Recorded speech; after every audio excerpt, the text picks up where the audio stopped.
Don't forget to subscribe Rizvi Bhai Online for Islamic information. اعوذ باللہ من الشیطان الرجیم بسم اللہ الرحمن الرحیم۔ بدعتی نمبر 4 علماء سو کی فتوی کے مطابق، جبکہ علماء حق کی فتوی کے مطابق وہ عالم بھی ہیں، فاضل بھی ہیں، بے شک بعض اہل سنت کو بھی ان سے اعتراضات ہیں، لیکن غیر مقلدین بھائی اور اہل حدیث حضرات جو ہیں اور دیوبندی بھائی ان کو بالکل زیادہ مانتے ہیں۔ ان کا نام ہے عماد الدین اسماعیل بن عمر بن کثیر دمشقی، 774 ہجری وفات ہے۔ حافظ ابن کثیر کے نام سے بڑے مشہور اور معروف ہیں۔ ان کی تفسیر عرب و عجم کے اندر تفسیر ابن کثیر پڑھائی جاتی ہے۔ وہ حافظ ابن کثیر نے میلاد کے عنوان پر پوری کتاب لکھی، المولد الرسول اللہ صلی اللہ علیہ وسلم، اور اس میلاد کے عنوان پر پورا ایک جو رسالہ لکھا، کتاب لکھی۔ میری ویب سائٹ rizvbhaiya.online.com کے اوپر سے جا کر کے آپ عقائد PDF کے فولڈر میں جائیں گے، عقائد اہل سنت کے فولڈر کے اندر آپ حافظ ابن کثیر کی میلاد پر لکھی جانے والی کتاب کا ترجمہ ڈاؤن لوڈ کر سکتے ہیں PDF کی صورت میں۔ لنک میری ڈسکرپشن کے اندر موجود ہے، آپ اٹھا سکتے ہیں وہاں سے۔ اب جو ہے حافظ ابن کثیر کی جو کتاب ہے، اس کے جب میں نے مطالعہ کیا تو میں بڑا حیران اور ہوا، اور میں نے دیکھا کہ ٹھیک عقائد اہل سنت کو اس نے بیان کیا ہے۔ سب سے پہلے بدعت کے اوپر کلام کیا، بدعت حسنہ، بدعت سیئہ کے متعلق، اور پھر وہ حدیثیں لے کے آئے ہیں کون سی بدعت مذمومہ ہوتی ہے اور کون سی بدعت حسنہ ہوتی ہے، اور پھر اس پر امام نووی رحمہ اللہ اور محدثین کے حوالہ پیش کیے حدیثیں کوٹ کرنے کے بعد کہ کون کون صحابی ہے جس نے کون کون سا نیا کام شروع کیا حضور کے بعد، اور پھر اس صحابی نے اس کو بدعت قرار دیا اور کہا کہ نعم البدعۃ ھذہ۔ بہت سارے صحابہ اکرام کے نئے طریقے جو انہوں نے ایجاد کیے، ان کو لانے کے بعد پھر وہ کل بدعۃ ضلالہ و ضلالۃ فی النار کی حدیث کے اوپر بات کرنے کے بعد مکمل رزلٹ پیش کرتے ہیں کہ ہر بدعت گمراہی نہیں ہوتی، اور بدعت جو ہے حسنہ بھی ہوتی ہے اور بدعت مذمومہ بھی ہوتی ہے، سیئہ بھی ہوتی ہے۔ تو یہ پہلا چیپٹر انہوں نے بدعت کے اوپر بڑا خاص گفتگو کی۔ پھر حضور کے میلاد، حضور کے پیدا ہونے کے متعلق جتنی بھی جو ہے وہ گفتگو ہے اس کے اوپر کی۔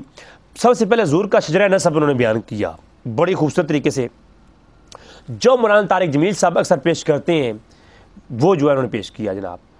اس کے بعد انہوں نے ایک واقعہ پیش کیا کہ عبد المطلب کا صرف ایک ہی بیٹا تھا، حارث، تو انہوں نے دعا مانگی تھی کہ اللہ مجھے 10 بیٹے عطا کر تو میں ایک تیری راہ میں قربان کروں گا۔ تو پھر اسی طرح وہ قرہ نکالا گیا، وہ روایت تمام لے کر آئے ہیں۔ جب قرہ نکالا گیا تو قرہ جو ہے عبداللہ کے حق میں نکلا جو حضور اکرم صلی اللہ علیہ وسلم کے والد تھے۔ تو اہل قریش نے کہا کہ ایسا نہ کریں، تو پھر وہ سارا واقعہ انہوں نے یہاں پر لکھا جو سیرت نبویہ کے اندر موجود ہے۔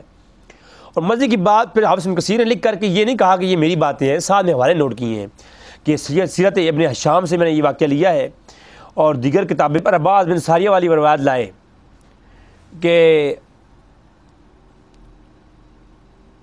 حضور سے پوچھا گیا کہ یا رسول اللہ آپ کب سے نبی ہیں؟ فرمایا میں اس وقت بھی نبی تھا، آدم و بین روح والجسد، آدم جو روح اور جسد کی کیفیت میں تھے اس وقت میں نبی تھا۔ یہ روایتیں لائے، اور پھر اس میں یہ روایتیں بھی لائے کہ حضرت ابراہیم کی، حضور نے فرمایا میں ابراہیم کی دعا ہوں، میں عیسیٰ کی بشارت ہوں، اور میری ماں نے ایک نور دیکھا تھا جو نکلا تھا اور شام کے محلات بھی روشن ہو گئے تھے، میں وہ ہوں۔ تو یہ کون لکھ رہا ہے؟ حافظ ابن کثیر نے میلاد کے اوپر جو کتاب لکھی اس کے اندر یہ تمام روایتیں ہیں۔ اور پھر آدم علیہ السلام کی توبہ کیسے قبول ہوئی؟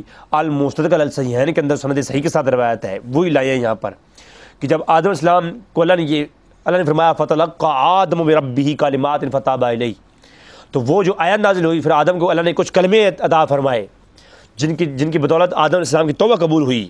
تو وہ المستدرک علی الصحیحین کے اندر امام حاکم نے سند صحیح کے ساتھ اس کو روایت کیا ہے، اور اسی روایت کو یہاں لائے ہیں کہ آدم علیہ السلام نے سر اٹھایا تو عرش کے پاؤں پہ لکھا تھا لا الہ الا اللہ محمد رسول اللہ، تو محمد رسول اللہ انہوں نے پڑھا تو اس وسیلے سے دعا مانگی، تو پھر وہ سارا واقعہ جو آپ لوگ سنتے رہتے ہیں تو وہ جو ہے نا کیا۔ پھر میلاد النبی کی کیفیت کیا ہونی چاہیے اس کے اوپر باب باندھا حافظ ابن کثیر نے، اور اس میں جو ہے وہ کہتے ہیں کہ حضور پیدا کب ہوئی ہے، پہلے اس کے اوپر جو بحث ہے وہ کرتے ہیں کہ حضور پیر کے دن روزے کے بارے میں پوچھا گیا تو آپ نے فرمایا ذالک یوم ولدت فی وانزل علی فی، یہ وہ دن ہے جس میں میں پیدا ہوا ہوں اور اس پر مجھے وحی نازل ہوئی ہے۔ تو یہ جو ہے روایتیں لاتے ہیں اس کو بحث کرتے ہیں۔ پھر ابن عباس نے فرمایا کہ تمہارے نبی صلی اللہ علیہ وسلم پیر کے دن پیدا ہوئے اور پیر کے دن انہیں نبوت ملی اور پیر کے دن انہوں نے ہجرت فرمائی اور کہ پیر کے دن وہ مدینہ میں داخل ہوئی ہے۔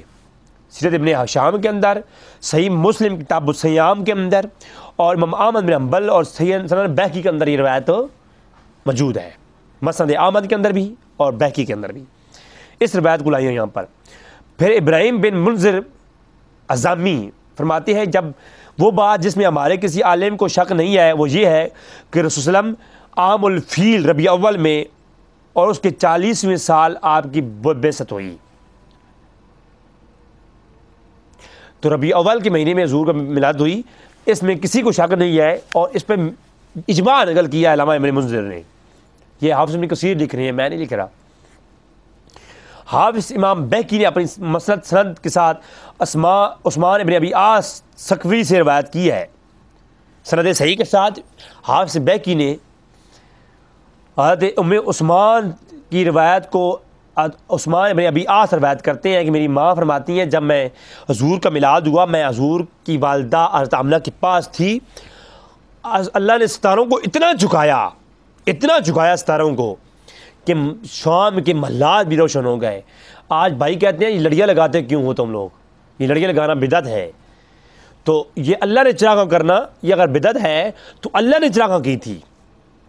حافظ ابن کثیر کی کتاب ہے، دیوبندی اہل حدیث کے علماء کی فہرست میں ان کا نام آتا ہے، انہوں نے اس کو روایت کیا ہے۔ میں کوئی بریلویوں کی دفاع نہیں کر رہا، میں آپ کو حافظ ابن کثیر پیش کر رہا ہوں۔